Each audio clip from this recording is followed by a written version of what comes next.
Bismillahirrahmanirrahim. Assalamualaikum warahmatullahi wabarakatuh. Alhamdulillahirabbil alamin, wassalatu wassalamu ala asrofil anbiya'i wal mursalin wa ala alihi wa sahbihi wa man da'a bida'watihi wa iltazama bi tariqatihi wa tarasama khutawah jalal aqidatan islamiyatan asasan fikratih wa mikasani a'malih wa masdarani ahkamih. Asyhadu an la ilaha illallah, asyhadu anna Muhammadan abduhu wa rasuluhu la nabiyya ba'da. Wa qala Allahu ta'ala fil kitabihil karim, a'udzu billahi minasyaitonir rajim. Bismillahirrahmanirrahim. Wa ukhra lam taqdiru 'alaiha qad ahadallahu biha wa kana Allahu 'ala kulli syai'in qadir. Alhamdulillah, puji dan syukur senantiasa kita panjatkan kepada Allah Subhanahu wa taala, penguasa langit dan bumi, dan yang memberikan manusia janji demi janji, yang janji ini pasti akan Allah tepati. Dialah Allah, tiada Tuhan selain Dia. Kepadanya lah kita menyembah, kepadanya lah kita memohon, karena kepadanya lah kita akan dikembalikan pada satu saat yang tidak ada keraguan di dalamnya.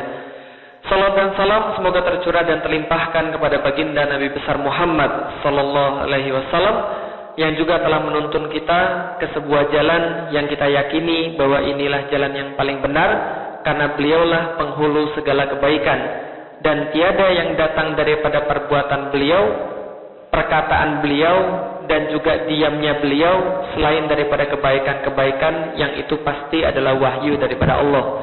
Dan mudah-mudahan kita senantiasa mengikuti itu sampai dengan ajal menjemput kita. Amin. Alhamdulillah Bapak Ibu sekalian dan juga adik-adik sekalian yang insyaallah dirahmati Allah. Jadi pada hari ini teman-teman yang masih muda mendapatkan kesempatan, kita akan sedikit membahas tentang satu tema yang berjudul Muhammad Al-Fatih. Siapa di sini yang nggak ngerti Indonesia? Ngerti semua ya? Oh, anak kecil-kecil kurang. Nah, kalau anak kecil-kecil kurang, biarlah nanti ibunya yang menceritakan. Karena betul, karena kita nggak bisa afford untuk mendapatkan seluruh segmen. Karena kalau saya di Indonesia pun, kalau misalnya segmennya broad dari kemudian dari kecil sampai dewasa, kita nggak bisa dapat seluruh segmen. Kita harus milih salah satu segmen agar dapat. Nah, karena itulah yang masih kecil-kecil ini, silahkan nanti diceritakan lagi di rumah. Saya akan kasih tahu nanti apa kemudian yang harus diceritakan. Jadi pada hari ini, teman-teman yang sudah dewasa, teman-teman yang sudah dewasa baik cowok ataupun cewek, hari ini kita akan bahas tentang seorang pemuda. Jadi pemuda ini tidak masuk ke dalam movies. Jadi dia tidak seterkenal seperti Iron Man, tidak seterkenal Superman, tidak seterkenal Spiderman, tapi dia bukan tokoh fiktif. Jadi bukan tokoh bohongan. Dia adalah seorang tokoh nyata yang adanya dia ini pernah disebutkan oleh Rasulullah Muhammad sallallahu alaihi wasallam. Namanya Muhammad Al-Fatih. Jadi semua yang ada di gambar ini adalah bohongan. Semua yang ada di gambar ini adalah fake, palsu. Kecuali satu yang asli, his sword. Ini adalah asli. Ini pedangnya Muhammad Al-Fatih yang sampai sekarang masih ada di Istanbul, Turki. Nah, jadi pedangnya ini ukurannya 1,5 meter dan di tengahnya bertuliskan ayat-ayat Al-Quran, Bapak Ibu sekalian. Nah, tulisannya apa? Nanti kita akan bahas kalau nanti ada pertanyaan. Nah, pertama-tama sebelum saya ceritakan tentang Muhammad Al-Fatih, ada satu hal yang saya pengen Bapak Ibu sekalian dan adik-adik memahami. Jadi di dalam Islam, Bapak Ibu sekalian, ada satu hal yang tidak ada di agama yang lain. Apa satu hal ini? Namanya bisyarah. Apa itu bisyarah? Bisyarah adalah kabar gembira. Kabar gembira yang datang daripada Allah dan Rasul kepada umatnya, kepada manusia, tentang kejadian yang terjadi di masa depan.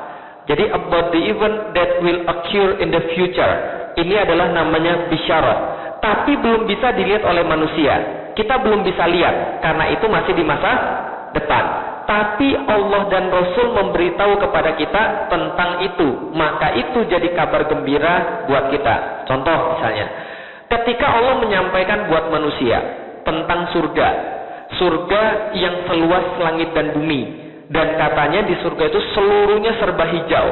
Karena terdapat tumbuh-tumbuhan yang ada di sana sangat lebat, pohon-pohonnya sangat rindang, buah-buahnya bisa diambil dengan tangan. Itulah surga. Di dalam surga itu ada satu hal yang lebih menarik lagi bagi laki-laki, bagi bapak-bapak. Apa itu? bidadari, Bapak sekalian. Dikabarkan bidadari di surga itu lam yakmithunna insung qablahum walajan, tidak pernah tersentuh, never been touched by a man nor jin. Jadi tidak pernah tersentuh oleh manusia ataupun oleh jin. Disediakan bagi orang-orang yang bertakwa kepada Allah. Yang kabarnya Bapak Ibu sekalian, bidadari-bidadari ini kalau betisnya aja kesingkap, betisnya aja kelihatan, itu kalah bulan purnama dan seluruh isinya Bapak Ibu sekalian. Itu baru betisnya doang Bapak Ibu sekalian, belum yang lain itu kan ya. Nah, ini adalah bagian daripada bisyarah yang dijanjikan oleh Allah dan Rasul kepada umatnya.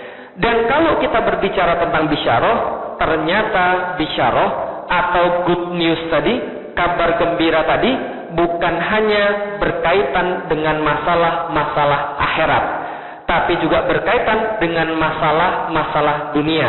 Misal, suatu waktu Rasul pernah mengatakan, Innallaha zawal ardo wa ra'aitu masyariqaha wal magharibaha wa inna ummati sayablugu mulkuha ma zawali minha.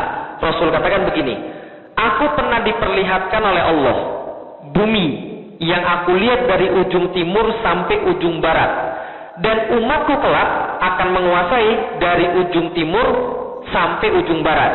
Berarti ini adalah sebuah bisyarah bahwa Islam akan menguasai dunia. Coba bayangkan Bapak sekalian. Jangan bayangkan tahun 2012. Imagine not in 2013. Tapi bayangkan pada abad ke-17, in 7th century, awal daripada abad ke-17.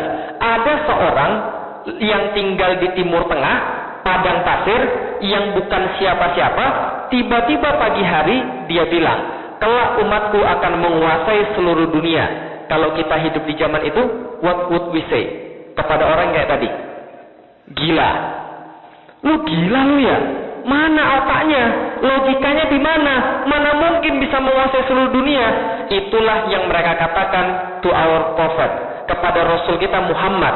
Rasul punya banyak maki-makian, Rasul punya banyak olok-olokan, Rasul punya banyak hinaan. Yang paling favorit di antara semuanya adalah al-majnun, artinya orang gila. Itulah yang dikatakan kepada Rasul. Kenapa? Karena Rasul berbicara tentang sesuatu yang tidak dapat dilihat oleh mata dan tidak bisa dibayangkan oleh logika. Oke, kalau gitu saya pengen cerita satu cerita, tolong dibayangkan baik-baik. Bayangkan baik-baik, imagine that we live in the awal 7th century di Arab Saudi, desert, di mana-mana pasir, itu kan ya. Nah, kita di situ nggak punya mobil karena awal abad ke-7 belum ada mobil, belum ada transportasi, belum ada apapun. Tiba-tiba satu hari seorang bangun pagi, kemudian tell us a story. Last night ada malaikat datang ke tempat saya, kemudian membedah dada saya, mengeluarkan jantung saya. Kemudian jantung saya dicuci dengan air zam-zam. Setelah jantung saya dicuci dengan air zam-zam, lalu dikembalikan lagi dalam dada saya. Ditutup seolah tidak terjadi apapun. Kemudian saya dibawa untuk menemui satu binatang yang belum pernah saya lihat sebelumnya. Dia punya sayap panjang dan indah. Binatang itu lebih besar daripada keledai, lebih kecil daripada kuda. Kemudian saya naik ke atas binatang itu dan saya diterbangkan 1 kepak, 2 kepak, 3 kepak. Sampailah saya ke Masjidil Aqsa. Saya sholat 2 rakaat di Masjidil Aqsa. Naik kemudian ke Sidratul Muntaha, bertemu dengan Allah face to face. Kemudian Allah menurunkan perintah sholat, saya balik lagi ke Masjidil Aqsa, lalu balik lagi ke Masjidil Haram. Semua terjadi all in one night. Kalau kita jadi orangnya itu yang mendengarkan, apa yang kita bilang? Gila, gitu kan ya? Sebentar, let us use our logic. Kita pakai logika. Buka Google Earth. Hitung jarak antara Masjidil Haram dan Masjidil Aqsa. Dapatlah kita di situ angkanya 1233 km. Saya nggak tahu berapa miles. Silakan dikonvert. 1233 km. Bolak-balik total 2466 km. No mention pergi ke Sidratul Muntaha, ya. cuma hitung bolak-balik Masjidil Aqsa ke Masjidil Haram. Berapa tadi? 1233 km. Bolak-balik berapa? 2466 km. Semua terjadi di dalam waktu one night, satu malam. Maka orang-orang Arab berbicara, Rasul Muhammad sudah gila. Kenapa? Karena dia berbicara bolak-balik Masjidil Aqsa dan Masjidil Haram satu hari, padahal jaraknya 2466 km. Apa teknologi yang paling canggih dulu transportasinya? Kuda. Yang travelnya cuma 120 km per day. Itu kuda zaman dulu. Tapi dia bilang bisa jadi dalam waktu berapa hari? Satu malam. Maka Rasul dibilang gila. Gara-gara berbicara sesuatu yang tidak dapat dilihat mata, juga tidak bisa dibayangkan dengan logika. Inilah bisyarah Bapak Ibu sekalian. Maka dulu ketika saya masuk Islam, saya bilang sama bapak saya. Bapak saya bilang, kenapa kamu masuk Islam? Why do you convert to Islam? Saya katakan, because Islam is a perfect religion. Sebuah agama yang sempurna. Lalu dia bilang, sempurna dari mana? Coba kamu lihat, yang lebih banyak miskin siapa? Muslim atau non-muslim? Muslim. Yang lebih banyak orang yang nggak makan siapa? Muslim atau non-muslim? Muslim. Yang lebih banyak nggak pendidikan? Muslim juga. Dari mana agamanya sempurna? Saya bilang, yang papi lihat itu bukan Islam. Yang papi lihat itu Muslim. Muslim berbeda dengan Islam. Karena kenapa? Zaman sekarang jangankan muslimnya tahu Islam, belajar saja mereka enggan. Bagaimana mungkin mereka bisa mempraktikkan Islam? Maka yang papi lihat itu bukan Islam, tapi itu Muslim. Bapak saya bilang, sudah tahu yang Muslim tidak bisa diajari Islam, kenapa masih mau convert kepada Islam? Saya katakan, justru itulah tugas saya, bagaimana menyadarkan mereka agar mereka balik lagi ke Islam. Lalu bapak saya bilang, berapa banyak orang muslim di dunia? Ada yang tahu berapa banyak muslim di dunia? 1,7 juta. 1.7 million in all over the bukan million, billion in all over the world. 1,7 miliar orang muslim di seluruh dunia. Lalu bapak saya tanya lagi, di antara 1,7 billion ini, berapa orang-orang yang kayak kamu dan teman-temanmu ini yang yakin bahwa Islam akan bangkit? Saya bilang, nggak lebih daripada 3%. Yang benar-benar mau belajar Islam, mau mengamalkan Islam, dan siap untuk mengorbankan segala-galanya demi Islam. Bapak saya bilang, papi saya bilang, impossible. 3% melawan 97%. 3% against 97%. It's impossible you can change them. Saya katakan, kalau tidak mulai dari satu, kita nggak bisa merubah segala-galanya. Memang kelihatan tidak mungkin, tapi itulah janji Allah. Kalau tidak ada janji Allah, janji Rasul, saya sudah menyerah dari dulu Bapak Ibu sekalian. Kok bisa begitu? Wajar aja, ngomong Islam. 3 hari 3 malam nggak berhenti ngomong. Suara habis, tekapar, karena capek. Yang sadar berapa orang? 3 orang, 4 orang. Tapi sekali TV menayangkan sesuatu yang salah, anak-anak muda kita, remaja kita, bahkan orang-orang muslim termurtadkan pemikirannya secara tidak sadar. Karena TV menayangkan yang salah. Betul begitu? Contoh, kemarin ada seorang feminis namanya Irsad Manji datang ke Indonesia. Kenal Irsad Manji? Belum kenal. Seorang feminis namanya Irsad Manji. Dia datang ke Indonesia dan dia bilang, don't judge the book by its cover. Jangan menilai orang dari covernya. Jangan melihat orang dari luarannya. Yang penting dalamnya. Percuma aja kerudungan kalau dalamnya jelek. Percuma aja kerudungan kalau dia judes ngomongnya. Percuma aja kerudungan kalau dia tukang bohong. Maka nggak penting luarnya, yang penting dalamnya. Betul begitu Ibu sekalian? Betul-betulan sesat Ibu sekalian. Tapi karena mereka punya media, maka dia dipercaya. Kan itu kan ya? Kalau kita bicara tentang logika, sulit untuk merealisasikan Islam. Kalau kita bicara logika, kita punya apa? Duit nggak ada. Kekuasaan susah. Kan itu kan ya?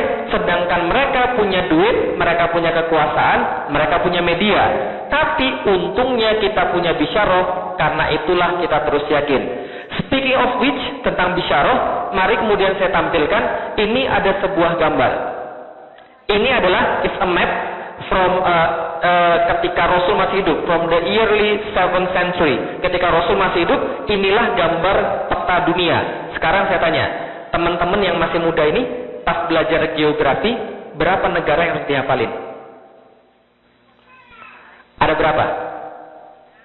170-an negara yang harus dihafalkan. Zaman dulu tidak sesusah zaman sekarang. Zaman dulu tidak sesusah zaman sekarang. The old times are simple. The nation are only two. Satu adalah Persia, dua adalah Romawi, Rome, the Romans. Nah, kita lihat, sebelah sini adalah Persia yang sudah berusia sekitar 1173 tahun. Jadi, they have been aged about 1,000 years. Jadi sebelah sini adalah Persia, sebelah sini adalah Romawi. Rasul dan para sahabat menegakkan Islam di tengah-tengah, Madinah. Jadi dihimpit dua raksasa, in the middle of two giants.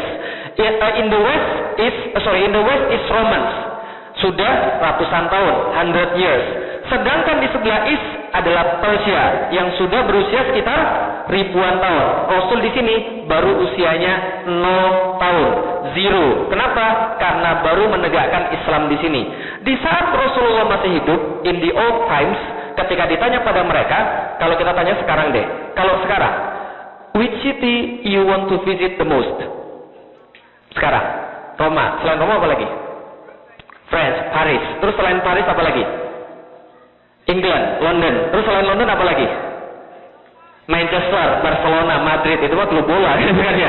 Oke, semua orang punya city, punya kota yang dia ingin kunjungi pada saat ini. Tapi back then, zaman dulu, orang cuma punya dua kota yang mereka ingin kunjungi paling banyak, yang mereka sangat ingin kunjungi. Dan dua kota ini, yang pertama Constantinople, and the second is Rome. Apa yang pertama? Constantinople, and the second is Rome. Kota Konstantinopel dan kota Roma, dua kota terkuat di dunia, dua kota yang paling sering dikunjungi di dunia, dua kota yang paling indah di dunia, dan dua kota yang paling kuat di dunia, Konstantinopel and Rome. Kenapa Konstantinopel? Sebuah kota yang kabarnya gereja di dalam kota itu lebih banyak daripada jumlah hari dalam setahun. Setiap jalan-jalan diperkeras dengan batu porsiri dan batu marmer. Sebelah kiri dan kanannya bangunan-bangunan menjulang.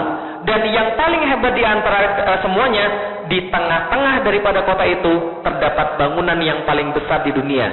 The largest building in the world, the tallest building in the world, they call it Saint Sophia, gereja Hagia Sophia. Saking hebatnya gereja Hagia Sophia ini, it's astounding. Seorang Rusia datang dari tempat dia, berjalan for months, berbulan-bulan, sampai ke Hagia Sophia, dia masuk ke dalam gereja. Saat dia masuk, ketika dia melihat interior Hagia Sophia, dia katakan, kami terpesona melihat Hagia Sophia. Dan saat kami masuk, kami sudah tidak tahu lagi, we are lost. We don't know whether we are in earth or in heaven, kata mereka. Kita nggak tahu apakah kita masih berada di bumi ataukah kita sudah naik ke surga.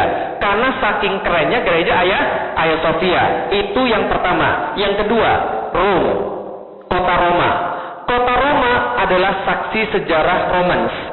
Mulai dari Kaisar Julius Caesar sampai Konstantinus Agung. Setiap kota-kotanya banyak sekali plaza-plaza, ditutupi dengan batu-batu yang sangat indah. Dan di setiap fonten yang ada di Rome itu bisa diminum pakai kemudian langsung. Jadi setiap fonten di Rome itu bisa diminum langsung, drinkable, karena diambil dari mata air yang ada di gunung-gunung di Roma. Maka kota ini sangat luar biasa indah. Kalaulah bukan karena Konstantinopel, maka Roma sudah menjadi kota terbaik di dunia. The first city apa tadi? Konstantinopel. And the second is Rome. Dan dua-duanya, both of them are mentioned in Rasulullah hadis. Hadis apa? Begini ceritanya Bapak Ibu sekalian. Pada tahun 5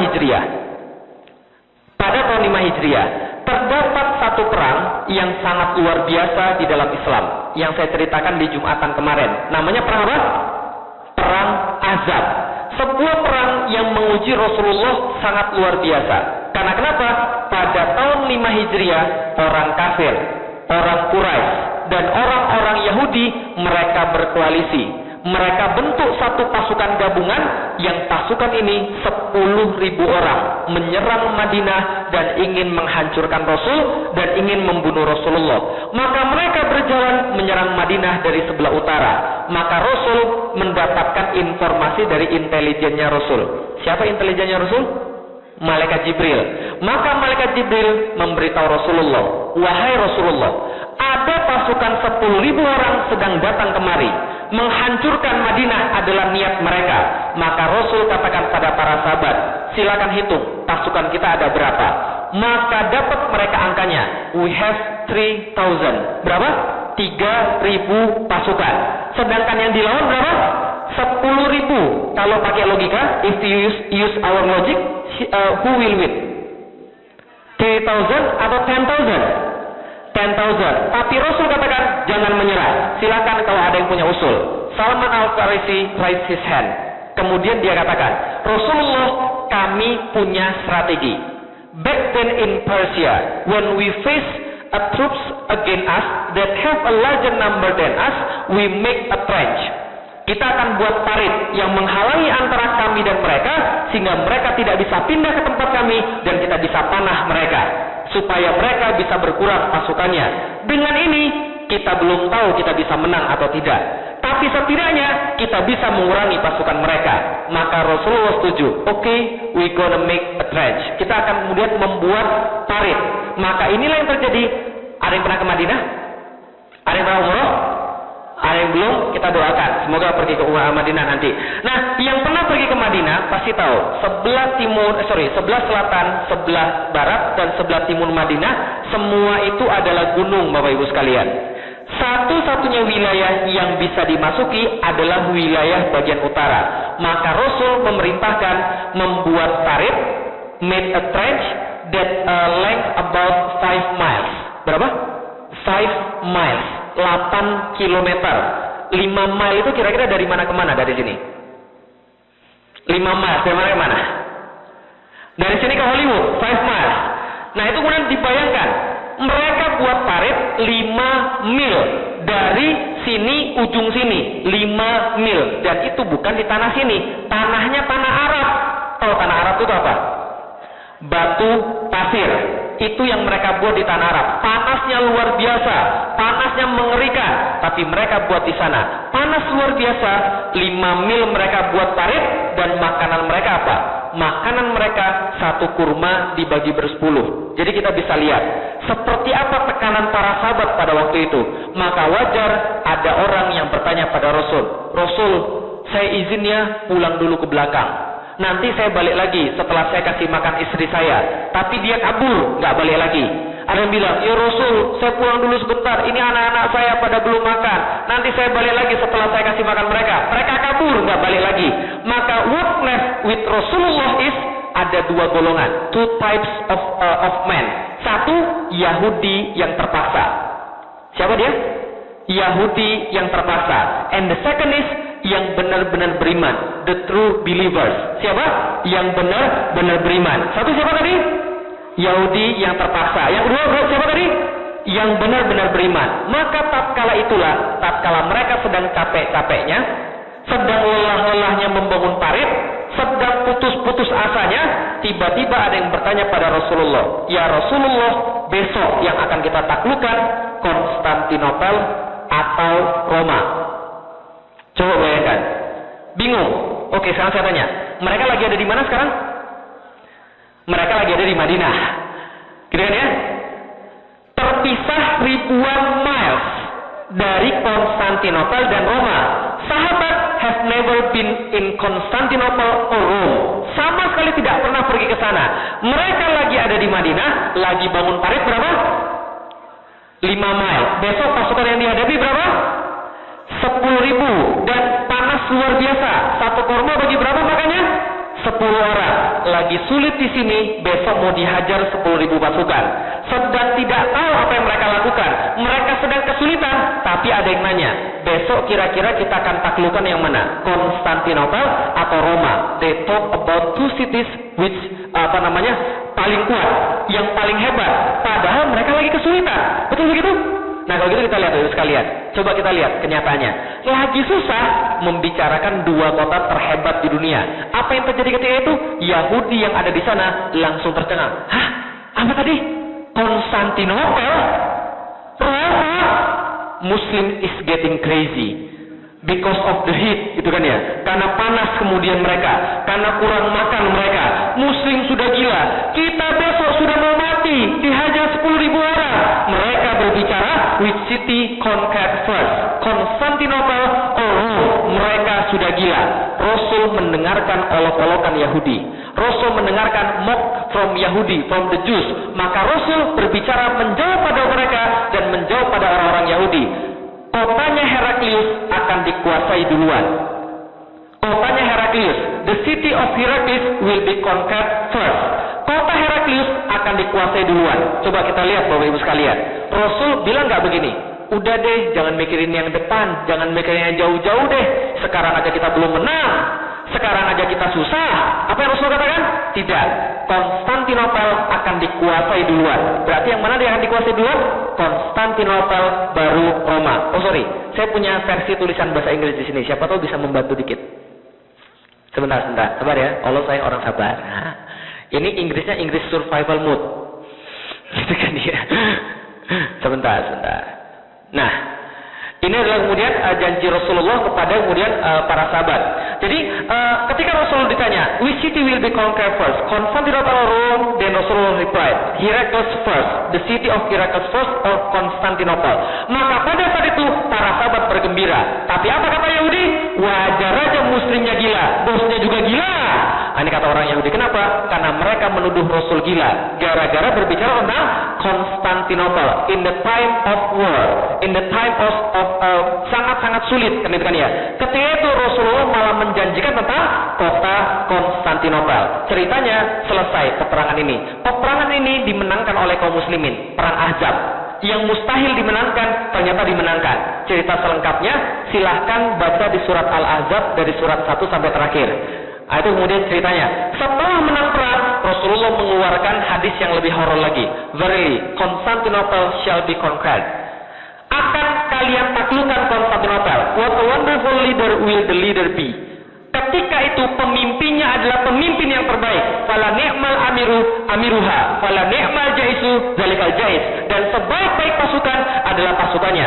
Verily you shall conquer Constantinople. What a wonderful leader will the leader be, and what a wonderful army will the army be. Inilah kemudian yang Rasul janjikan. Berarti ini Rasul sedang praise pada seorang pemuda, pada seorang laki-laki yang telah akan menaklukkan Konstantinopel sebagai pemuda yang terbaik, the best leader, the best man, the best army yang ada di situ.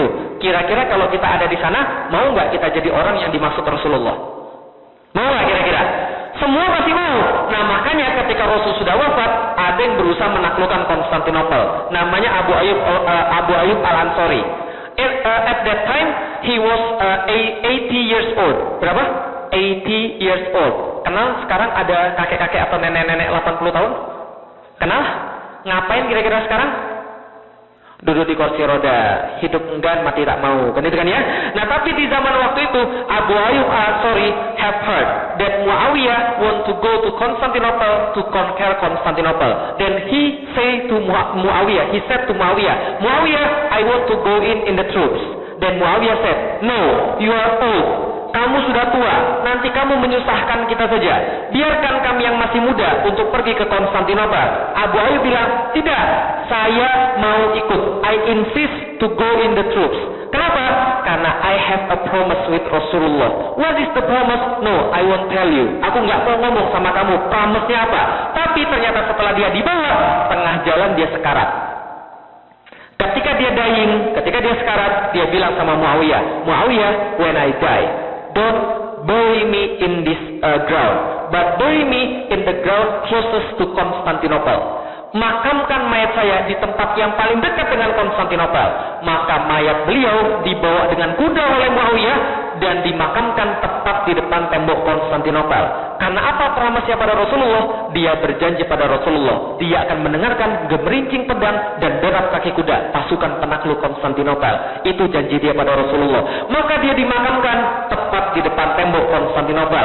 Berikutnya, Maslama bin Abdul Malik bawa 180.000 pasukan. Tidak bisa menaklukkan Konstantinopel juga. Harun al-Rasyid yang sangat kaya tidak bisa menaklukkan Konstantinopel juga. Bayezid pertama dan Murad kedua, keduanya adalah a good fighter, a good pemimpin di dalam perang. Tidak bisa juga menaklukkan Konstantinopel. Kenapa? This is Konstantinopel. Where is this? Where is this? Konstantinopel. Oke, tapi petanya di mana? Turki, betul. Ini kalau tahu Turki. Ini Selat Bosporus, Bosporus Straits. Ini Sea of Marmara. This is what the difference about Asia and Europe. Jadi yang membedakan whatever Asia and Europe is the Bosporus Straits. That difference them.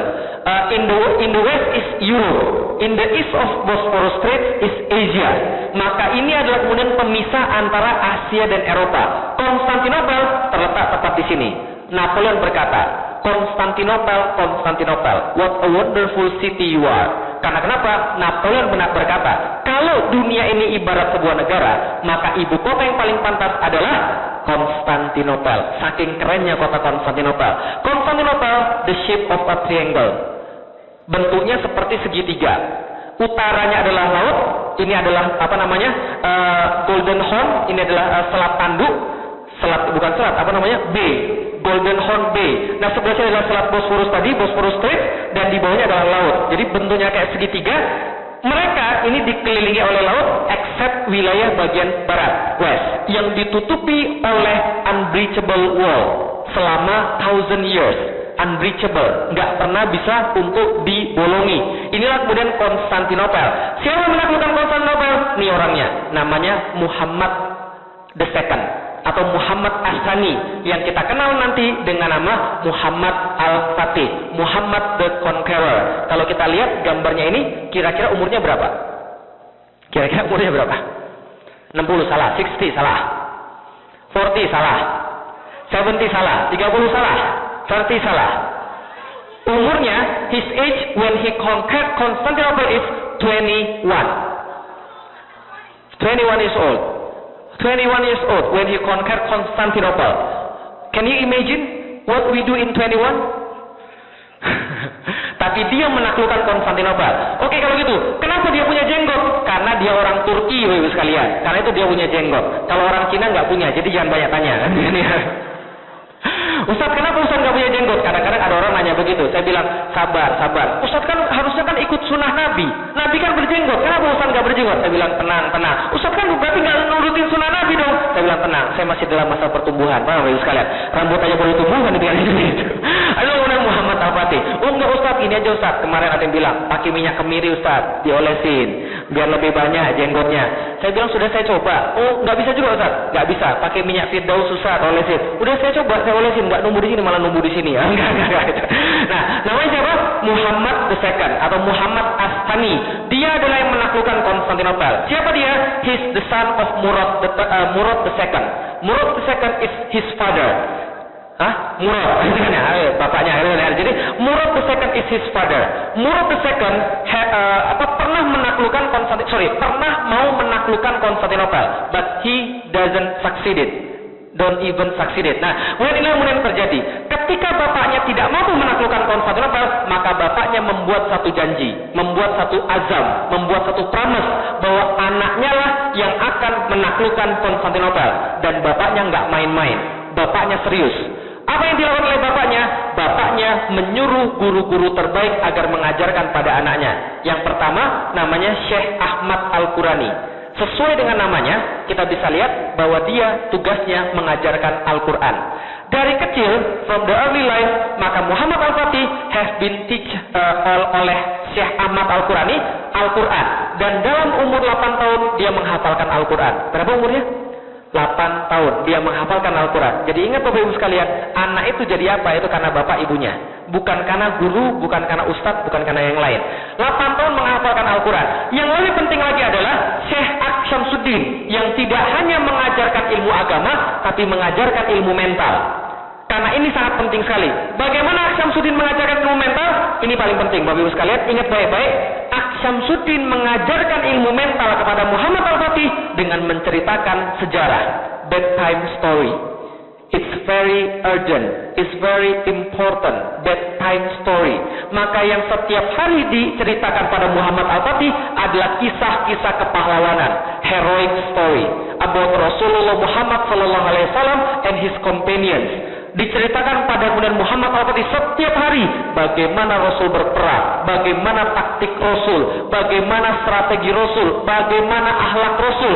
Semua diceritakan pada Muhammad Al-Fatih sehingga kepalanya penuh dengan kisah-kisah kesatria dan kisah-kisah kepahlawanan.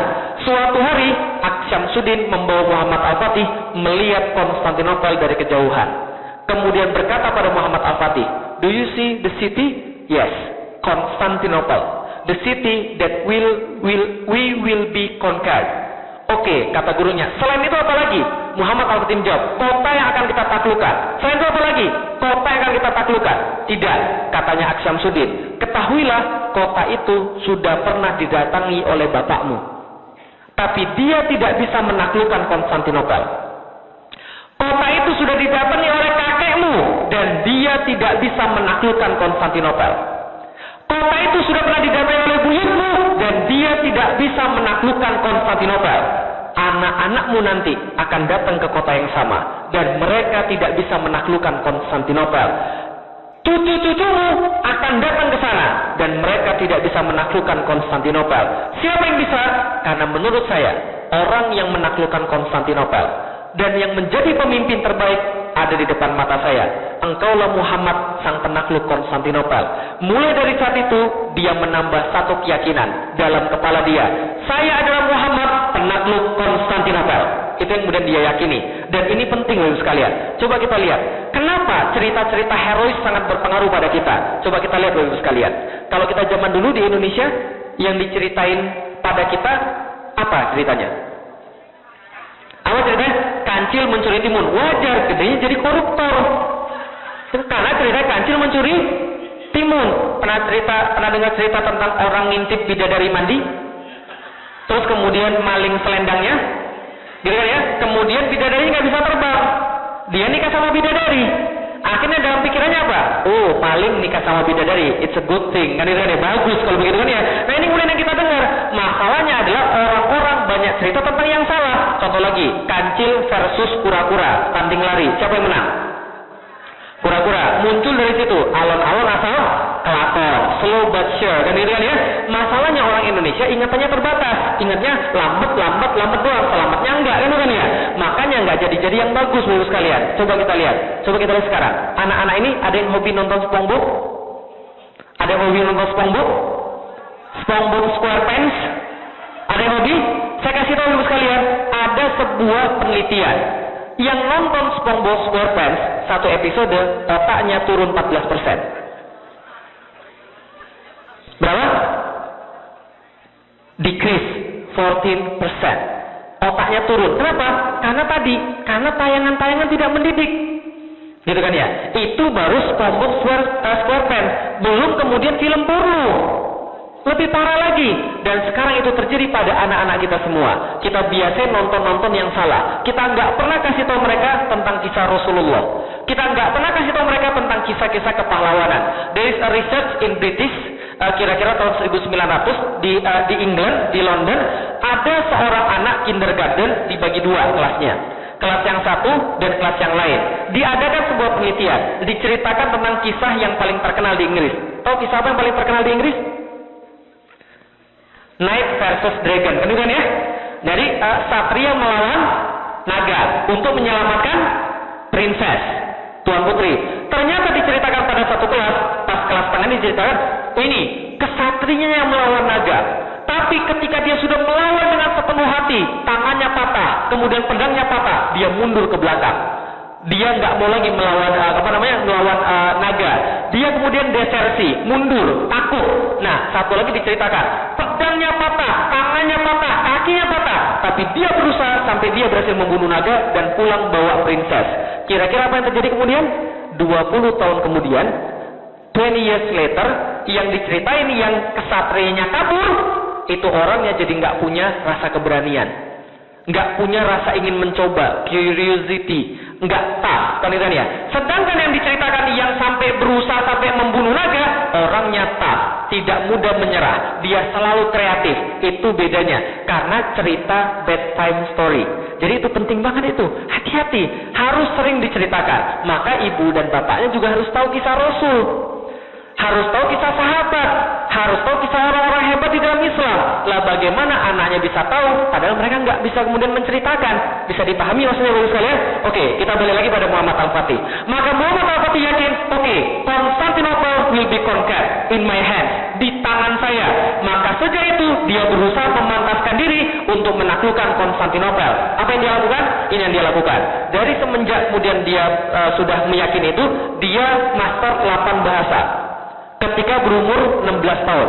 Berapa bahasa? 16 tahun. 8 bahasa. Berapa yang dia kuasai? 8 bahasa. Ketika berumur berapa? 16 tahun. Kita sudah berapa bahasa kita kuasai? 3. Bahasa Indonesia, 4 lah ya. Bahasa Indonesia, bahasa Inggris, bahasa Jawa, bahasa isyarat. Boleh ya? Nah, dia 8 bahasa ketika berumur 16 tahun. Dan semua 8 bahasa umum yang digunakan di dunia. Latin, Yunani. Kemudian bahasa Persia, bahasa Arab, bahasa Turki, bahasa ibunya. Kemudian bahasa Jus, bahasa Yahudi, bahasa Serbia, dan bahasa Prancis. Dia kuasai 8 bahasa. Dan apalagi yang lebih hebat adalah semenjak dia balik hingga dia meninggal, dia tidak pernah sekalipun meninggalkan sholat rawatib dan sholat tahajud. Kenapa? Karena dia tahu, tadi hadis Rasul ada yang masih ingat, Constantinople will be conquered. By whom? The best leader. The best leader is the closest to Allah. How can someone close to Allah then he don't do tahajud? Nggak mungkin. Maka dia kemudian dawamkan tahajud dia agar dia dekat pada Allah, agar dia bisa menjadi panglima yang terbaik. Dan tidak hanya itu, dia bentuk pasukan yang terbaik, namanya The Royal Janissaries. Ada di sini anak-anak yang main game Age of Empire? Sudah out to date ya? Age of Empire tahu? Nah, pernah pilih Ottoman? The Ottoman. Nah, this is their special forces, the Royal Janissaries, the forces that the strongest until the World War I. Ini kemudian pasukan yang paling kuat sampai Perang Dunia Pertama, pasukan Inkisaria dalam bahasa Arab. Al-Fatih kumpulkan sekitar 7.000 pasukan, mengelompokkan mereka dalam setiap barak, dan setiap barak dikasih satu ulama that recite Al-Quran, recite hadis, agar mereka mentalnya adalah mental mujahid.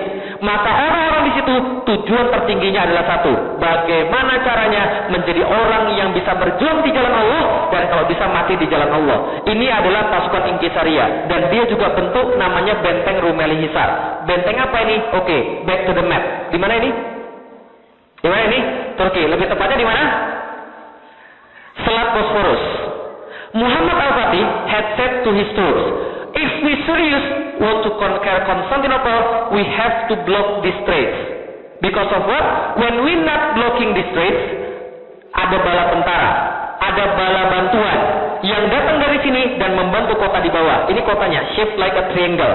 Maka kalau kita tidak block ini strait, maka ini akan kemudian mendapatkan bala bantuan dan bala tentara. Maka Al-Fatih bilang, this is a must. We have to block the straits. Lalu bagaimana caranya? Gampang. Buyutnya pernah bangun benteng di sini. Jadi his great-grandfather have made a fortress here. The name is Anadolu Hisar. Hisar means fortress. Anadolu means Anatolia. Anatolia itu apa ya? Asia kecil. Namanya Anadolu Hisar. Nah, Muhammad Al-Fatih have planned to make a fortress across his great-grandfather fortress. Namanya Rumeli Hisar. When he had planned to make this fortress, maka datang kemudian peringatan dari Konstantinopel. Muhammad Al-Fatih, kamu ini orang mana sih? Membangun benteng di tanah orang, nggak pakai izin pula. Tahu nggak dulu, buyutmu, your great-grandfather, when he made that fortress, he make permit to us, like a son to his father. Kata Raja Konstantinopel. Maka kemudian Al-Fatih reply. Dia reply begini, urusanku, urusanku, urusanmu, urusanmu. Wilayahmu adalah yang terdapat di Konstantinopel dan dilindungi oleh pagar-pagarmu saja. Selain itu, bukan wilayah siapapun. If I want to make the fortress here, is my business, not your business. Dan kalau engkau mention tentang sultan-sultan sebelum saya, maka ketahuilah, sultan yang sekarang berbeda dengan sultan yang kemarin. Apapun yang tidak bisa mereka lakukan, akan saya lakukan. Yang tidak bisa mereka selesaikan, akan saya selesaikan. Dan kalau ada orang yang datang kemari lagi untuk mencegah saya membangun benteng di sini, maka mereka tidak akan pulang dalam keadaan hidup. Diancam. Gak jadi, kemudian mereka gak jadi lagi ke sana dan bentengnya dibuat across, berhadap-hadapan. Bentengnya Muhammad Al-Fatih, bentengnya buyutnya. Dan inilah kemudian yang dibuat, ini bentengnya buyutnya. Namanya Anadolu Hisar.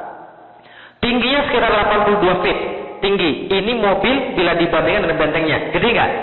Gede ini. Jadi kalau Anda masuk ke ruang tunggu, masuk ke ruang masuk ini, pintu masuk, mau pergi ke WC, harus naik angkot dulu nih. Nah, jadi ini segede sekali nih. Nah, ini mana? Bentengnya buyutnya Muhammad Al-Fatih, Anadolu Hisari. Bentengnya Muhammad Al-Fatih lebih gede lagi. Ini bentengnya Muhammad Al-Fatih. Benteng ini 30.000 meter persegi. Semua struktur ini selesai dalam waktu 4 bulan dan in 4 months. Percaya nggak? Percaya nggak percaya? Ini yang terjadi. Selesai dalam waktu 4 bulan, Bapak sekalian. Maka tatkala ini sudah terjadi, mereka menamakan benteng ini Bogas Castle. In English mean the throat cutter. Penggorok-penggorokan. Kenapa? Karena ini membuat Konstantinopel terpotong dari bala tentara manapun. Maka setelah itu kemudian Konstantinopel siap diserang. Tapi anak muda pasti punya halangan. Betul begitu? Nih halangan anak muda nih Bapak sekalian. Wall of Constantinople. The wall that unbreachable for 1,000 years. Dibuat pada tahun 300 dan sampai tahun 1400-an tidak pernah jebol. Berapa lama dia perawan? 1123 tahun. Unbreachable, tidak pernah kemudian bisa dibolongin. Kenapa bisa begitu? Tingginya 18 meter, sekitar 59 feet tingginya. Kalau ada artis di situ, kira-kira artisnya kayak begini nih, kecil banget ini. Kalau begitu, tidak hanya kemudian tinggi dan kemudian tebal, tebalnya 3 lapis. It have 3 layers. The first layer is trench. Ini adalah kemudian parit. Trench ini lebarnya sekitar 20 yard. Dalamnya sekitar 10 yard, sekitar 20 meter, dalamnya 10 meter. If you use a horse, you have to leave your horse here dan kemudian berenang di sini, swimming. Nah, kalau kemudian kita swimming di sini berenang, akan dipanah dari sini. Ketika kemudian kita bisa swimming kemudian bunuh penjaga, dipanah lagi dari sini. Ini tingginya sekitar 5 meter, lebarnya 3 meter. Anda bisa manjat lagi, dipanah dari sini lagi. Ini tingginya 12 meter, lebarnya 5 meter. Kalau Anda jadi Muhammad Al-Fatih, gimana caranya biar bisa masuk ke dalam? Gimana caranya? Biar bisa masuk ke dalam. Gimana? Hah? Bakar apanya? Bakar temboknya.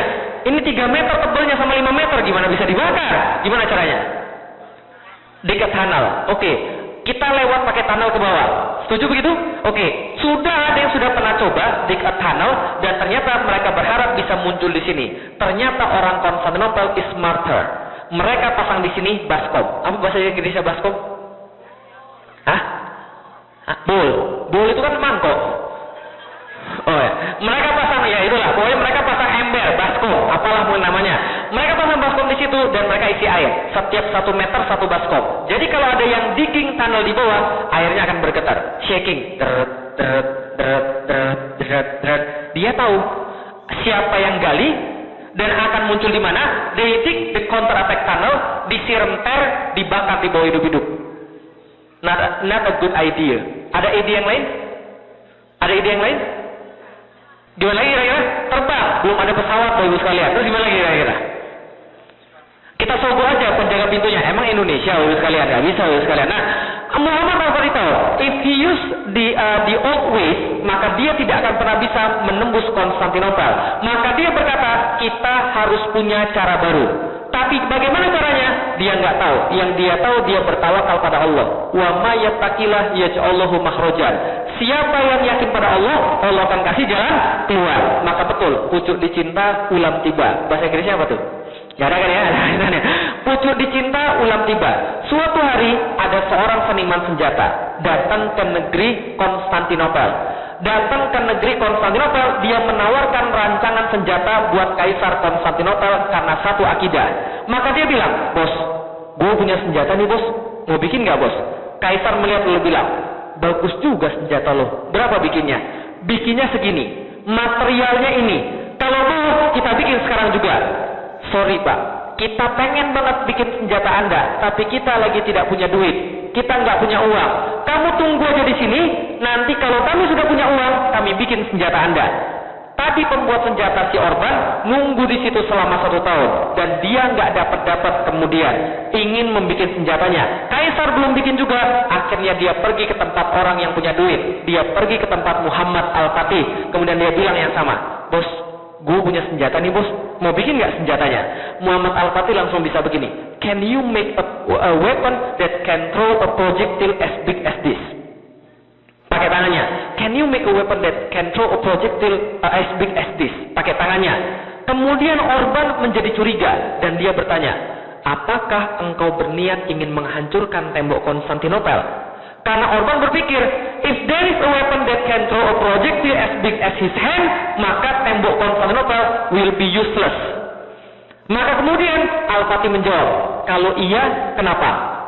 Orban menjawab, kalau iya, kebetulan. Bapak sekalian, saya sudah tinggal di sana 1 tahun. Saya tahu setiap sudut-sudut tembok dan kita bisa menembus tembok Konstantinopel. Maka dibuatlah senjata Orban dan ini adalah rancangan senjatanya. Namanya the first super gun, the Basilica Cannon. Inilah kemudian senjatanya. Kalibernya 0,7 meter. Berapa feet itu? 0,7 meter berapa feet? Sekitar 2,5 feet. Itu kemudian lingkarnya itu sekitar 2,5 feet. Beratnya 18,2 ton. Panjangnya 5,2 meter. Jarak tembaknya 1,6 km. Dan sekali muntah 680 kg. Kebayang nggak Bapak sekalian? Dan sampai sekarang senjatanya masih ada. Masih ada di mana? Di Museum Fort Nelson, Portsmouth, Inggris. Loh kok bisa ada di Inggris? Karena ada orang-orang di Inggris, ratunya minta agar ini dikasih ke sana. Karena dia menganggap this is a cannon that influence the history. Maka kemudian dia minta sana. Nah sebesar apa ini kemudian meriamnya? Kalau ada artis, kira-kira artisnya kayak begini. Nah ini Bapak sekalian. Kok ada artis terus sih? Itu pesan sponsor Bapak sekalian. Nah setelah kemudian terjadi mereka buat seperti ini, mereka tes. 2 meter nyungsep di bawah tanah dan dentumannya terdengar 10 km. Maka apa dikatakan? Bagus. Sekarang tolong buatkan saya ukuran yang 2 kali lipat. Ini gimana caranya? Pokoknya terserah, kan kamu seniman senjatanya. In 1 year, Orban made for Muhammad Al-Fatih 69 cannon, 69 meriam. Yang rata-rata gedenya kayak begini. Satu 5,2 meter, satu 8,4 meter, and the other is average about 3 to 4 meters. Inilah kemudian panjangnya 69 meriam dan semua diberangkatkan pada 6 April 1453. 6 April 1453 Al-Fatih menyerang Konstantinopel dan Konstantinopel the shape of triangle, bentuknya seperti segitiga, atasnya laut, sebelah sini laut, sebelah sini laut, dan ini adalah tembok 3 lapis yang tadi kita lihat. Tembok 3 lapis tadi bukan 100-200 meter, tapi temboknya 7,5 kilometer. 5 miles. Kebayang nggak maksudnya? Jadi 5 miles ini, if you standing here, you see to the right, to the left, then you see until the end of your side, semua tembok. Lihat ke sebelah right, until the end of your side, semua tembok. Itulah Konstantinopel sekalian. Maka Muhammad Al-Fatih menyerang dengan 3 cara. Dia serang lewat 3 cara. Sebelah barat, dia serang lewat tembok Konstantinopel. Sebelah selatan, dia berusaha menyerang lewat Laut Marmara. Dan dari sebelah timur, dia berusaha masuk ke dalam Golden Horn Bay. Dan apa yang dia lakukan? Dia kerahkan 400 kapal untuk menembus Konstantinopel dari sebelah lautan. Dan itu jumlah yang lumayan banyak pada saat itu.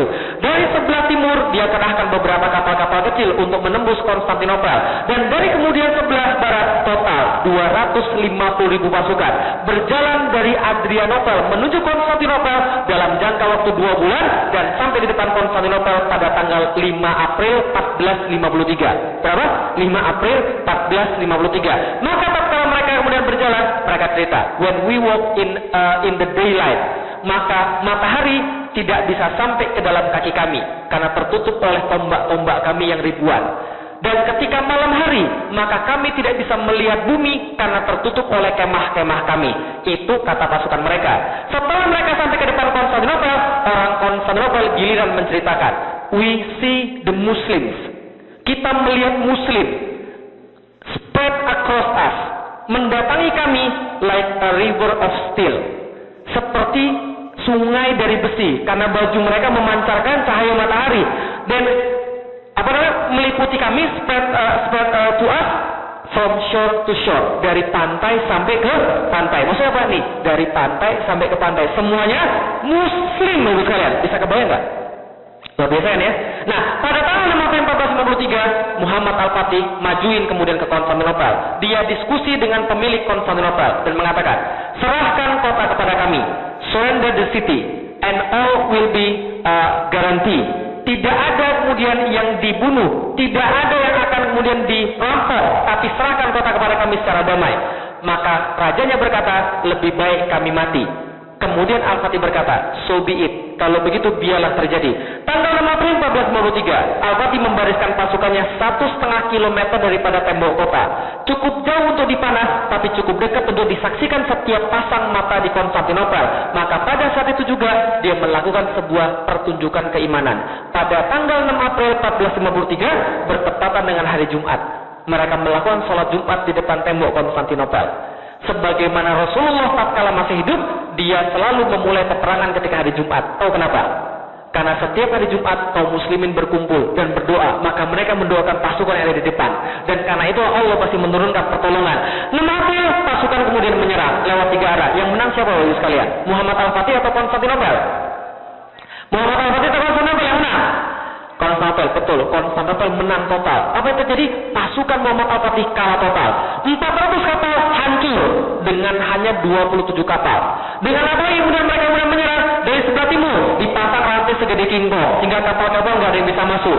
Terus kemudian gimana? Kemudian dari sebelah barat meriam ditembakkan satu demi satu, tapi baru ketahuan kelemahannya. Apa kelemahannya? Sama, 2 hancur, kemudian seporsi besar dinding, tapi baru ketahuan kelemahannya. Apa kelemahannya? Reloadnya 3 jam sekali. Jadi nggak jadi urusannya. Tembak 2 hancur semen, tembak hancur semen, tembak hancur semen. Urusannya nggak selesai-selesai. Tembak hancur repair, tembak hancur repair lagi. Nggak selesai-selesai masalahnya. Mereka tadi menyerang tanggal berapa tadi? 6 April. 6 April mereka menyerang. Sampai tanggal 20 April tidak tersisa secercah pun kemenangan. Yang terlihat pile of body semakin banyak. Yang terlihat pasukan semakin banyak yang meninggal. Logistik semakin berkurang dan orang-orang semakin muncul rasa keraguan, maka mereka mulai muncul suara-suara sumbang. Tahu suara sumbang? Pulang aja yuk. Kayaknya kita nggak mungkin menang deh. Ini gara-gara Muhammad Al-Fatih ini, kita jadi banyak yang mati nih. Coba kalau dia kemudian tidak gegabah, coba kalau dia tidak mau menaklukkan kota ini, kita kan nggak banyak yang mati.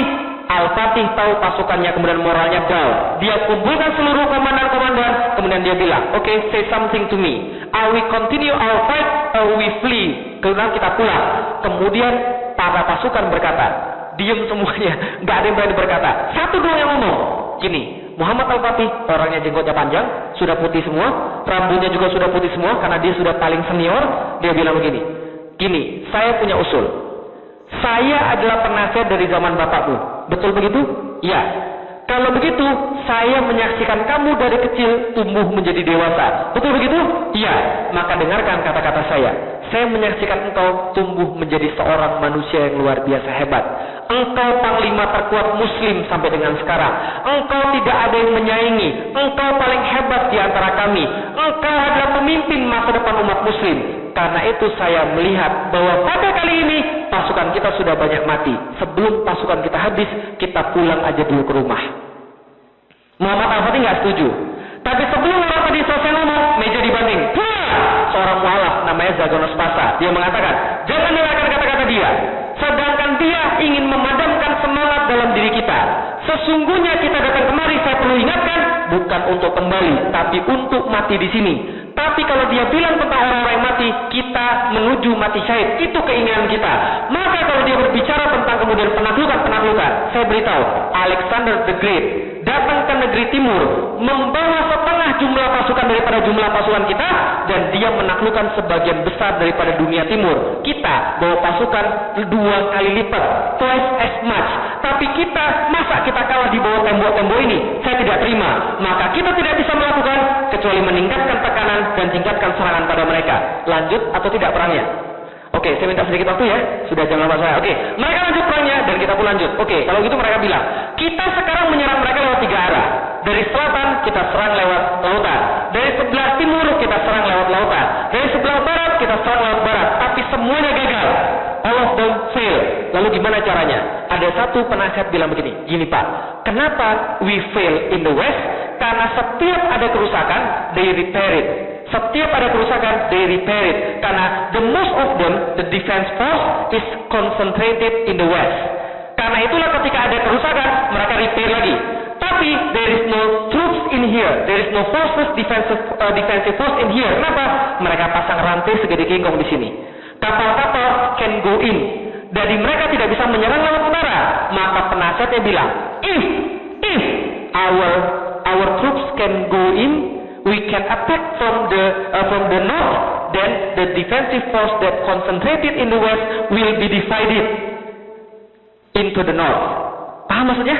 Jadi kalau kemudian kita bisa nyerang dari sebelah utara, ini akan terbagi, maka repair tidak akan bisa berjalan as fast as now.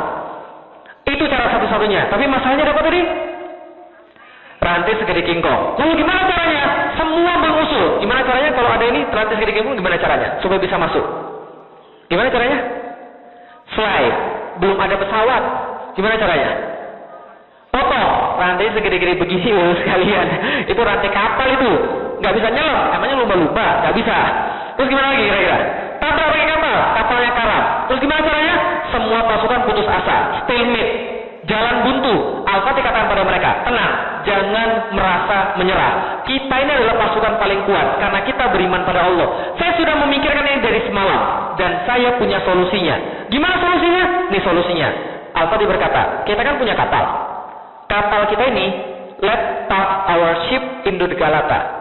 Kita akan parkirkan kapal kita di Galata. Setelah kapalnya kita parkirkan di Galata, maka kapalnya kita angkat.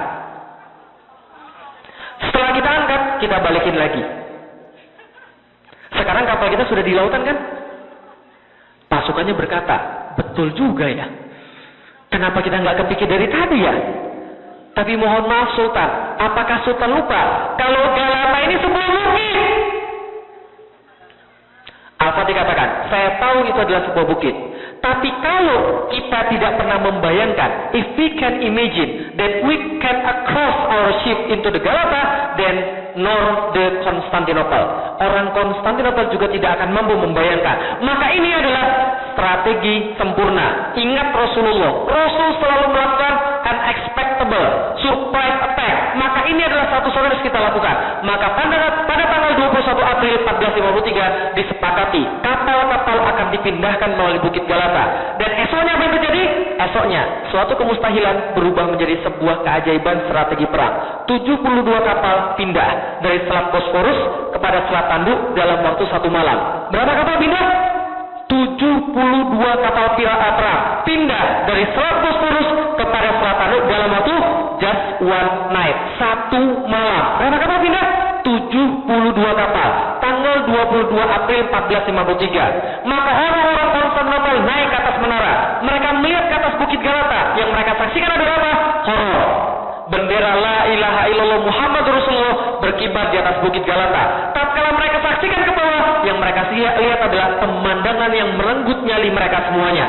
Kapal-kapal perang satu persatu berbaris menuruni wilayah mereka. Yang mereka anggap wilayah paling aman berubah menjadi wilayah paling berbahaya bagi mereka. Maka mereka katakan Konstantinopel is over. Konstantinopel sudah selesai. Kenapa? Muhammad Al-Fatih orang gila. Dia membawa kapal-kapalnya melalui ombak-ombak dan menjadikan bukit-bukit sebagai pengganti daripada ombak-ombak. Maka saat itu pula peperangan dilanjutkan sampai pada tanggal 27 Mei 1453. Mereka mulai tanggal berapa? 6 April. Sekarang tanggal berapa? 27 Mei 1453. Hampir 2 bulan mereka berperang. Al-Fatih kerahkan seluruh inovasi perang, seluruh kreativitas perang, seluruh taktik perang, dan akhirnya dia berhasil membuat a big hole that cannot be repaired, yang tidak bisa diperbaiki lagi. Maka pada tanggal 27 Al-Fatih katakan, hentikan seluruh peperangan, stop all the war. Hentikan seluruh peperangan. Kenapa? 2 hari daripada sekarang, 2 days from now on, we gonna do serangan yang terakhir. terakhir. The last attack. Kalau kita menang, maka kita kuasai Konstantinopel. Kalau kita kalah, biarlah mayat-mayat kita terkubur di sini. Maka pada tanggal 28, semua pasukan wajib berpuasa. Seluruh pasukan wajib berpuasa supaya minta pada Allah agar penaklukan kita dimudahkan oleh Allah. Maka pada tanggal 28 seluruh pasukan berpuasa. Ulama-ulama membacakan ayat-ayat Al-Quran. Ulama-ulama mengingatkan tentang kemuliaan hadis penaklukan Konstantinopel. Seluruhnya membaca ayat Al-Quran, mengingatkan diri dan menyucikan diri. Pada tanggal 29 jam 1 dini hari, Al-Fatih mengumpulkan seluruh pasukan ba'da tahajud, kemudian berkhutbah pada mereka dengan sebuah khutbah yang terakhir, with the last speech yang kita kenal sampai dengan sekarang. Inilah kemudian khutbah Muhammad Al-Fatih pada seluruh pasukannya. Jika penaklukan kota Konstantinopel sukses, maka sabda Rasul telah menjadi kenyataan dan salah satu mukjizatnya telah akan terbukti. Maka kita akan mendapatkan bagian daripada janji daripada di sini, yaitu kemuliaan dan penghargaan. Oleh karena itu, sampaikan pada setiap pasukan, kemenangan besar yang akan kita capai akan menambah ketinggian dan kemuliaan Islam. Untuk itu, wajib bagi setiap pasukan menjaga agar syariat Islam selalu di depan mata dia, dan jangan sampai satupun melanggar syariat Allah yang mulia. Karena Al-Fatih paham betul bahwa kemenangan dia bukan diakibatkan oleh kekuatan dia, bukan diakibatkan oleh taktik dia, tapi oleh izin dan pertolongan Allah. Maka dia kata, jangan maksiat, karena maksiat itu menunda pertolongan Allah. Maksiat itu membuat Allah enggan menolong manusia. Maka Allah katakan, jangan mengganggu orang-orang tidak berdaya, jangan ganggu para pendeta, jangan ganggu para wanita, jangan ganggu orang yang bersembunyi di gereja, jangan ganggu mereka semua. Kalau kita berhasil menaklukkan kota ini, maka jam 2 dini hari pasukan diberangkatkan. 2 sampai jam 4 nggak berhasil, jam 4 sampai jam 6 nggak berhasil, jam setengah 7 pasukan Inkisaria dikeluarkan. Dan sebelum matahari bersinar dari sebelah timur, the rest is history. Konstantinopel takluk di tangan kaum muslimin. Tanggal 29 Mei 1453, Al-Fatih masuk ke dalam gerbang kota dan mengucapkan, Alhamdulillah, semoga Allah merahmati para syuhada, memberikan kemuliaan pada mujahidin, serta kebanggaan dan syukur buat rakyatku. Mereka masuk dengan bendera la ilaha illallah Muhammadur Rasulullah. Al-Fatih langsung kemudian berjalan straight menuju gereja Hagia Sophia, menuju Saint Sophia. Sampai di depan Saint Sophia, dia mengagumi bangunan yang sangat luar biasa. Lalu tidak bisa menahan emosinya, dia turun dari kudanya, bersujud ke arah Mekah. Kemudian mengambil segenggam tanah Konstantinopel, menaruh ke atas kepala dia, sebagai wujud bahwa dia hanyalah manusia yang terdiri dari tanah. Ketika dia selesai bersujud, dia masuk kemudian ke dalam gereja Hagia Sophia, mendapatkan ribuan orang menangis histeris, karena mereka takut mereka akan dibunuh. Kenapa mereka takut mereka akan dibunuh? Pada waktu yang sama, terjadi reconquista di Spanyol. Tahu reconquista? They kill all the Muslims in Spain. Orang-orang Kristen kemudian datang pada Spanyol, mereka memberikan namanya Inquisition Court, mahkamah inkuisisi. Orang-orang Jus, orang-orang Muslim dihadapkan pada mahkamah inkuisisi, suruh ganti agama. Kalau mereka nggak mau ganti agama, mereka dibunuh. Maka itu terjadi di Spain. Orang-orang Konstantinopel takut bahwa Al-Fatih akan balas dendam pada mereka. Al-Fatih katakan, keluar kalian semua dari sini. Kami menjamin setiap orang yang ingin tetap tinggal di kota, kami jamin rumah mereka, kami jamin properti mereka. Yang ingin keluar dari kota, maka biarlah mereka keluar dari kota. Kami kawal sampai ke depan kota, tapi kami minta tempat ini dijadikan sebagai masjid. Tempat yang paling indah di dunia, the most astounding place on earth, dijadiin masjid, baru sekalian. Maka pada pagi itu juga dikeluarkan seluruh patung-patung, dikeluarkan seluruh lukisan-lukisan yang tidak penting, dibuatkan mimbar di tempat yang paling bagus. Kemudian pada waktu asar semua sudah selesai, dan asar pada tanggal 29 Mei 1453 berkumandang azan pertama kali di kota Konstantinopel. Allahu Akbar, Allahu Akbar, pertama kali sekalian. Dan sampai detik saya berbicara belum selesai, Bu sekalian. Semua itu dilakukan oleh seorang anak muda berusia 21 tahun. Coba kita lihat, Konstantinopel takluk. Kayak sebuah dongeng ya. Kayak dongeng ya. Yang saya cerita ini bukan dongeng, Bu sekalian. Ini kenyataan ini. Inilah izah kaum muslimin, kehormatan kaum muslimin ketika mereka masih memegang Islam. Tapi yang penting bukan cerita tadi, tapi yang penting adalah ini, Bu sekalian. Nih, 54 hari mereka perang. Berapa lama mereka perang? 825 tahun penantian. 80 years of waiting. 85 tahun penantian. Maksudnya apa? Semenjak keluar dari lisan Rasulullah, la tuftahanal Konstantinia, verily Constantinople will be conquered. Berapa tahun setelahnya baru ditaklukkan? 825 tahun baru bisa ditaklukkan, Bapak sekalian. Berapa tahun? 825 tahun. Coba bayangin baik-baik. Ketika Rasul mengatakan Konstantinopel akan ditaklukkan, saat itu orang Yahudi tertawa terbahak-bahak. Mereka guling-guling kegirangan karena Rasulullah sudah gila. 825 tahun kemudian ada orang yang terus percaya, terus generasi yang percaya, sampai 825 tahun kemudian datang seorang anak muda 21 tahun masuk ke dalam kota dan mengatakan Rasul kami tidak pernah bohong. Berapa lama? 800 tahun, 825 tahun mereka membuktikan. Kalau gitu kita bertanya, kita sekarang hidup di zaman di mana Islam banyak, 1,7 miliar umat muslim, tapi nggak membuat perbedaan apapun. They don't make any difference. Apa rahasia mereka? What are they secret? Apa rahasia orang-orang hebat di dalam Islam? Ini rahasia mereka. They believe in something that cannot be seen by eyes. Mereka percaya pada sesuatu yang tidak dapat dilihat oleh mata. Masalah kita, penyakit kita adalah kita menilai segala sesuatu dengan mata. Betul begitu? Ini nggak mungkin. Nggak mungkin. Itulah kerjanya orang Yahudi, melihat cuma dengan mata. Kalau Islam tidak, dia percaya pada Rasulullah, walaupun tidak bisa dilihat oleh mata. Contoh, kenal sama Sumayyah? Do you know Sumayyah? Siapa Sumayyah? Bukan Firaun. Siapa Sumayyah? Sumayyah is Sumayyah is the mother of Amr bin Yasir. His mother is Sumayyah and his husband named Yasir. Yasir and Sumayyah have a son named Amr bin Yasir. Amr bin Yasir go in Islam first. Then dia dakwah pada orang tuanya hingga orang tuanya masuk Islam. Tatkala orang tuanya masuk Islam, Sumayyah and Yasir is a slave. Budak siapa? Umayyah bin Khalaf namanya.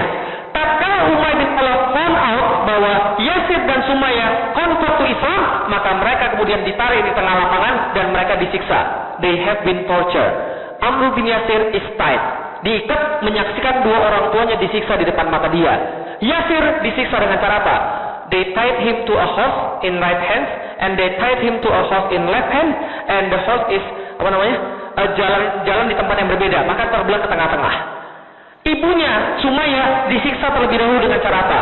Dicambuk sampai berdarah-darah. Lalu kemudian Umayyah mengatakan, Sumayyah said, your God is not Allah. Maka Sumayyah meludahi Umayyah bin Khalaf. Tatkala Umayyah diludahi, apa terjadi? Dia marah besar, he get angry, dan dia ambil tombak, spear, dan spear itu kemudian ditusukkan dari kemaluan sampai tembus pada lehernya. Tatkala itu terjadi, when it happened, Rasulullah lewat di depan mereka. Tatkala Rasulullah lewat, Rasul menyaksikan penyiksaan ini dan berkata, Isbir ala Yasir, innakum jannatul masir. Sabar wahai keluarga Yasir. Have patience the family of Yasir.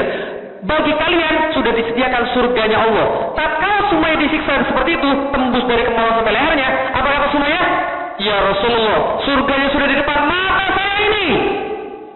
Coba bayangkan, yang dilihat malah surga, padahal lagi disiksa itu.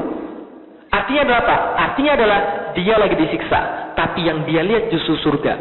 Artinya adalah apa? Bagi dia, apa yang dia dengar dari Rasulullah lebih realistis daripada fakta di depan mata. Paham maksudnya? Sekarang di depan mata kita, banyak orang-orang bilang Islam nggak mungkin bangkit.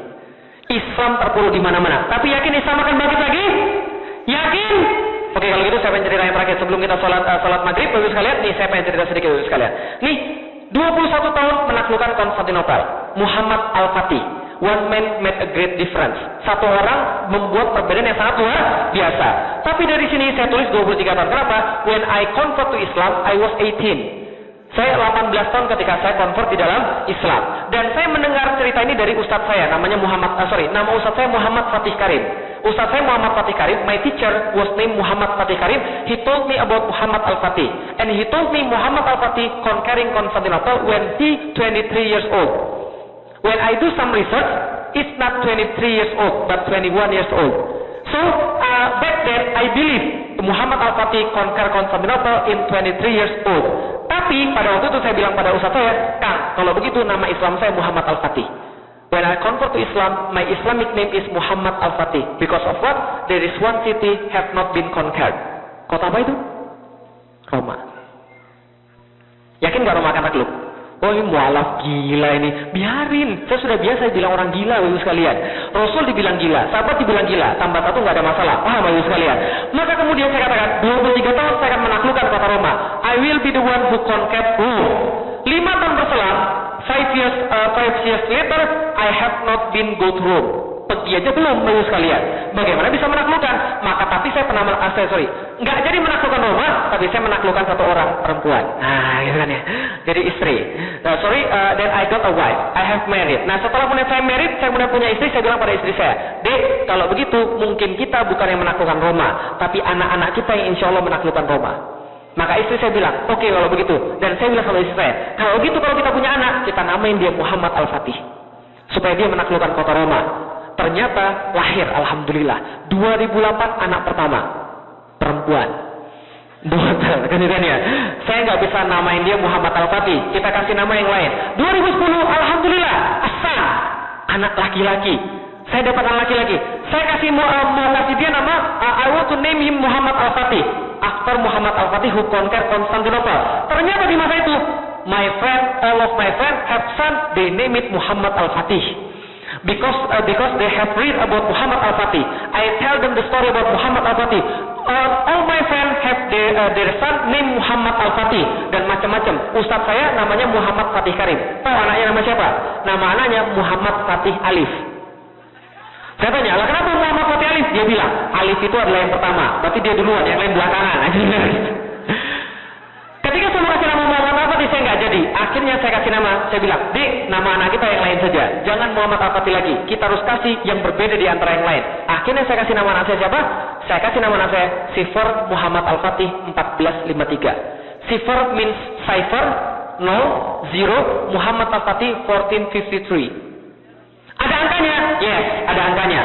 Masuk akte kelahiran? Masuk akte kelahiran, Ibu sekalian. Serius. Saya bawa ke catatan sipil. Pak, ini maksudnya apa, Pak? 1453. Apa ini tulisannya panjang? 1453? Bukan, 1453. Tulis, Pak. Wah, Pak, saya 15 tahun, Pak, kerja di sini, Pak. Belum ada, Pak, yang kayak begini, Pak. Makanya buatlah sekarang juga. Waduh, Pak, ini susah, Pak. Gimana kalau ujian nasional? Jangan mikir ujian nasional. Wirosa bilang aja boleh 212. Kenapa anak saya nggak boleh 1453? Akhirnya anak saya dikasih 1453. Kenapa? Bukan untuk gengsi, bukan untuk apa. Saya punya anak ketiga juga namanya Gozi Muhammad Al-Fatih 1453. Bukan untuk gengsi, bukan untuk apa. Perhatiin baik-baik sekalian. Tahu nggak? Alasan terbesar saya kenapa saya menulis buku. The biggest motivation why I write the books, karena saya nggak tahu sampai kapan saya bisa mendidik anak saya. Saya nggak tahu sampai kapan saya bisa mengajari anak saya. Dan saya nggak tahu sampai kapan Allah mengizinkan satu bersama anak saya. Tapi selama Allah mengizinkan satu bersama anak saya akan tulis satu hal yang ketika bapaknya sudah kemudian duluan daripada dia bisa tahu siapa bapaknya dari tulisan bapaknya. Halo sekalian, saya mau dia tahu siapa bapaknya, dan saya mau dia tahu bahwa dia tahu apa yang kemudian menjadi misi daripada bapaknya, penaklukan kota Roma. Dan saya nggak main-main. Kenapa? Karena Rasul nggak pernah main-main dalam kata-kata dia. Rasul bilang Roma akan takluk, dan itu pasti terjadi. Paham sekalian? One man made a great difference. Satu orang buat perbedaan yang sangat luar biasa. Kenapa? Karena ditanamkan pada dia keyakinan terhadap Rasulullah, dan akhirnya dia memantaskan diri untuk jadi yang terbaik di dalam Islam. Pertanyaan berikutnya, what have we do to our son, to our daughter? Sudahkah kita kemudian menceritakan pada mereka kisah-kisah seperti ini? Rasul pasti benar bahwa kemudian mereka punya misi kemudian sesuatu. Dan itulah kemudian saya menulis buku Muhammad Al-Fatih 1453. Kenapa? Tatkala bapaknya sudah mati and good people die young. Saya nggak berharap saya nggak menjamin saya orang baik, good people, tapi saya berharap bahwa saya jadi orang baik. Dan karena itulah, karena good people die young, ketika bapaknya meninggal suatu saat nanti, ibunya nggak usah kasih tahu siapa kemudian 1453. Anaknya nggak usah cari tahu 1453 dari orang. Cukup buka internet, ketik 1453, dan dia akan dapat pada satu masa di mana orang-orang tahu seluruh dunia Rasul nggak main-main. Rasul pasti benar. Rome will be conquered. Yakin? Yakin? Ada 2 tipe orang ketika di parit. Masih ingat siapa? 2 tipe orang ketika di parit, pas gali parit. Satu siapa? Yahudi yang terpaksa. And the second is the true believer. Oke, ketika dikabarkan janji Rasul, yang beriman yakin, yang Yahudi tertawa-tawa. Bapak Ibu mau jadi yang mana? Yang yakin atau tertawa-tawa? Yakin? Benar? Takbir? Takbir itu tangannya ke atas. Takbir! One man made a great difference. Dan apa yang terjadi pada Muhammad Al-Fatih akhirnya? Yang terjadi pada Muhammad Al-Fatih adalah dia mati dalam keadaan muda. Dia meninggal umur 49 tahun. Jadi saya nggak berharap mati lama. Karena kenapa? Good people die young. Orang baik itu masih muda ya sekalian. Dia meninggal umur 49 tahun. Tahu kenapa matinya? Saya ceritain buat yang terakhir kali. Benar-benar terakhir kali. 2 menit aja. Saya cerita terakhir kali. Bagaimana kemudian beliau meninggal? Beliau meninggal sedang menyiapkan a vast army. Bigger than the conqueror of Constantinople. Dan tidak ada yang tahu pasukan ini mau diarahkan kemana. Tapi dia lagi menyiapkan a vast army yang jauh lebih besar. Tapi nggak ada yang tahu mau diarahkan kemana. Karena kenapa? Muhammad Al-Fatih orangnya secret, sangat rahasia. Dia bilang, kalau jenggot saya 1 lembar aja, tahu mau di mana pasukan ini besok akan saya kenakan, jenggotnya akan saya cabut dan akan saya bakar. Nggak boleh ada yang tahu. Tapi ada seorang yang tahu pasukan ini mau dikasih kemana. Siapa yang tahu kira-kira? Siapa yang tahu? Allah, bukan orang. Ada orang yang tahu. Siapa orangnya? Bukan. Selain dia ada satu orang yang tahu. Siapa? The Pope. Paus tahu. Nah, kenapa Paus tahu? Kemana lagi kalau bukan ke Roma? Maka Paus pada saat itu namanya Paus Sixtus. Paus Sixtus mengerahkan seluruh kemudian pasukannya flee from Vatican City to Avignon. Tahu Avignon? City that located southeast of Paris. Maka kemudian itu adalah kota peristirahatan kedua setelah Vatikan. Tatkala dia mau pergi, ternyata dia dapat surat. Suratnya bunyinya sederhana, La Grande Aquila è morta. Elang perkasa itu sudah mati. Ternyata dia meninggal di tengah jalan, diracun oleh dokter dari Venezia. Kenapa? Karena dokter Venezia orang Kristen. Dia mati diracun dan kemudian dia meninggal sebagai orang yang menuju ke kota Roma. Pertanyaan berikutnya, Muhammad Al-Fatih meninggal, alhamdulillah atau innalillah? Alhamdulillah atau innalillah? Innalillahi, satu orang meninggal dan dia orang hebat, tapi alhamdulillah berarti Roma bukan milik dia. Maksudnya? Allah kasih pada kita orang-orang kita. Roma pasti akan takluk. Yakin? Benar? Terima kasih, ini bisa saya ceritakan. Mohon maaf kalau Inggrisnya terbatas. Mudah-mudahan Ibu bisa meneruskan pada anak-anaknya. Ini adalah kemudian semangat yang dimiliki oleh seorang Muslim. Assalamualaikum warahmatullahi wabarakatuh.